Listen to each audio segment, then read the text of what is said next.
Chapter 1. Yanker the Bear. They call me Yanker the Bear, not because of where I was found, only few people know about that. They call me Yanker the Bear because I'm big and strong.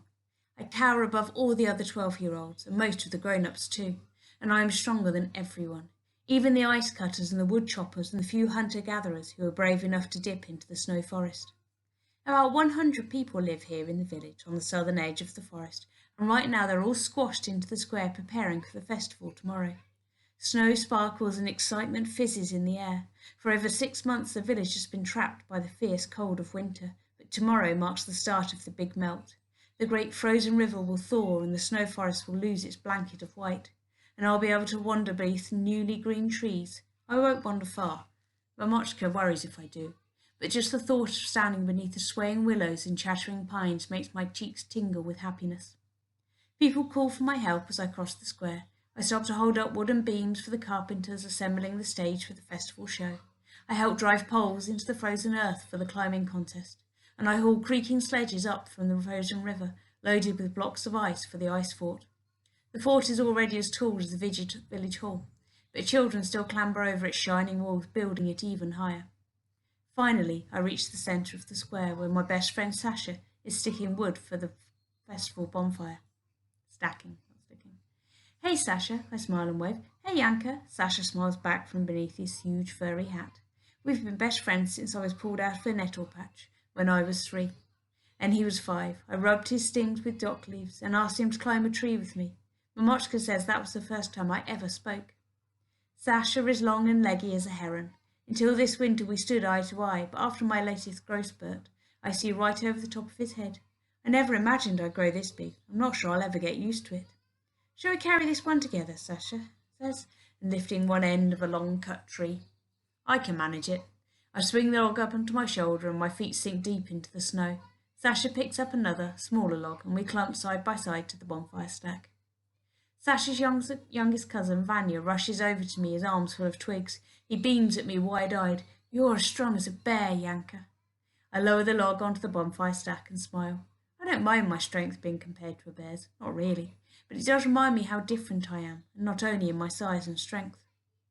Everyone in the village was born here, so are their parents and grandparents, and they wear fur coats passed down from great-grandfathers and sleep under blankets knitted by great-grandmothers. But I don't know where I was born, who my real parents are, or how I ended up in the bear cave. The not knowing feels like a hole inside me that gets a little wider every year. I heave another log up onto my shoulder and push away these wintry thoughts. Soon the bonfire stack is as tall as me, and I smile as I imagine the heat of it burning tomorrow. Sasha is laughing with a group of children who have climbed down from the ice fort. His hand is in his hands, and his feathery hair is sticking up at all angles. I recognise everyone in the group. There are only about 20 children in the village, and we all go to the same school, and always have, so I shouldn't feel awkward around them. But I stumble as I walk over, then smile nervously. No one seems to notice. Maybe because they're busy making plans for tomorrow, or maybe because my head is so much higher than all of theirs. I try slouching and bending my knees, but I still don't fit into the group. I feel like a cuckoo chick in a nest of wrens. The pale grey sky darkens and the frost bites into the air. Winter night might be ending, but the warmth of spring still feels far away. It's always like this. Snow that melts in the sun and refreezes in the gloaming. So the nights are full of ice and glacier sharp. A bullfinch flutters past, so close that its feathers graze my cheek. It swoops up and away towards the forest. I can only see a few spindly treetops from here, but they feel like thick ropes tugging at my heart. I'm nearly at the top of the hill that rises from the village before I realise I've wandered away from the others. Sasha catches up with me and punches my arm as he falls into step beside me.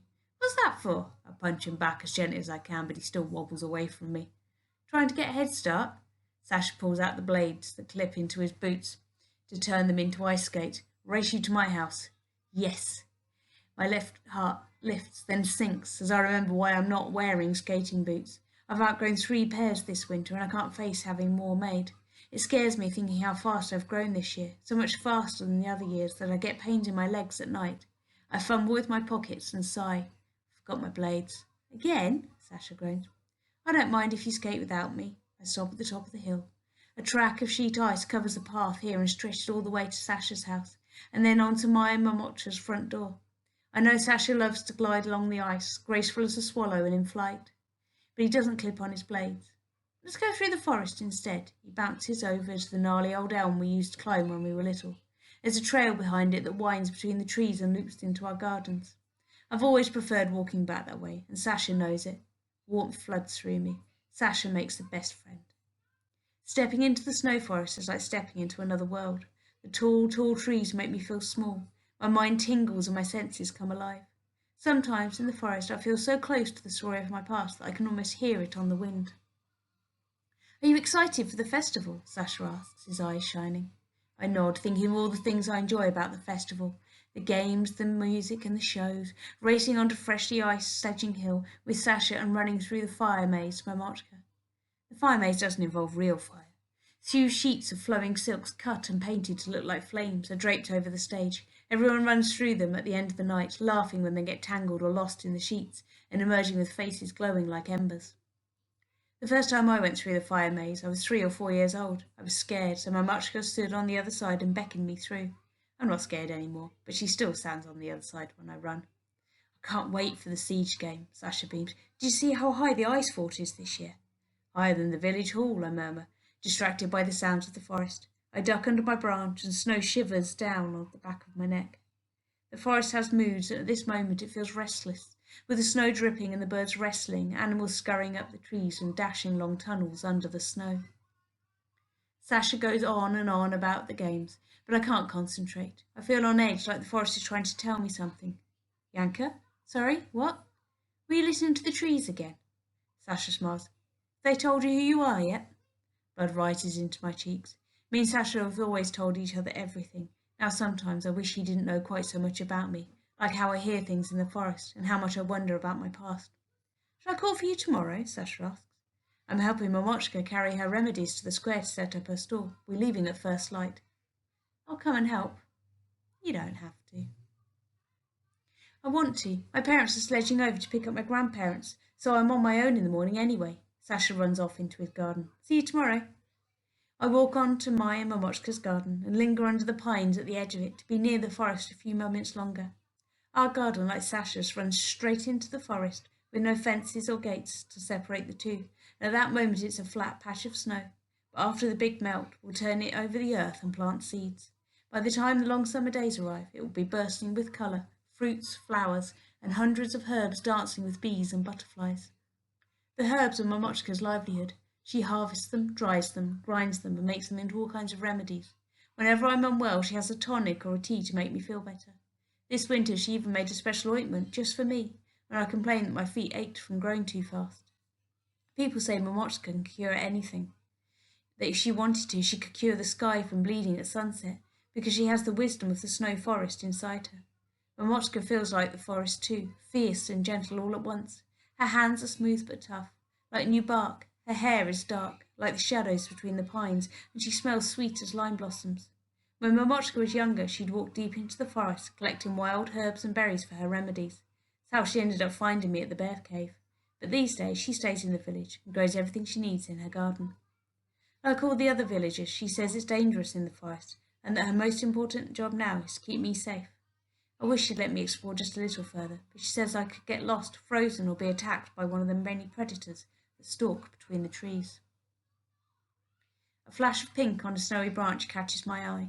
It's another round bullfinch. I smile at him and slide my hand into my pocket and pull out a few of the sunflower seeds I always carry for the birds.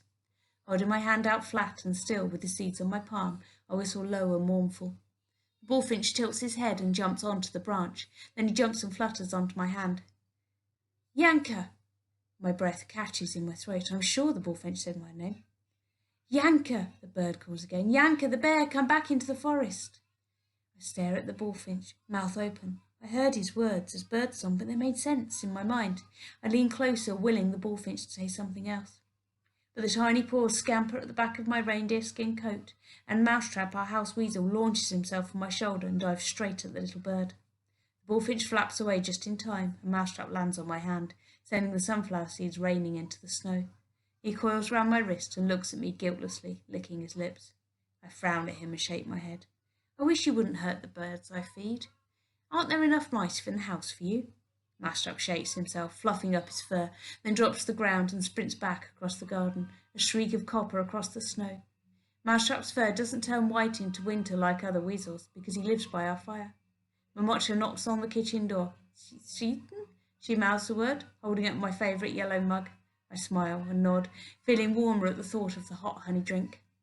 I glance back in the direction of the bullfinch flew, but he's gone. I tell myself I imagined understanding him, but my heart knows different.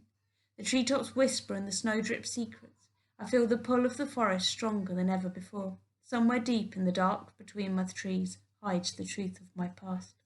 My heart races and my toes twitch. I stamp the snow from my boots and brush off my coat. But I can't shake the restless feeling from my legs. As the front door swings shut behind me, I hear the bullfinch once more far in the distance. Yanker the bear, come back to the forest. You belong here.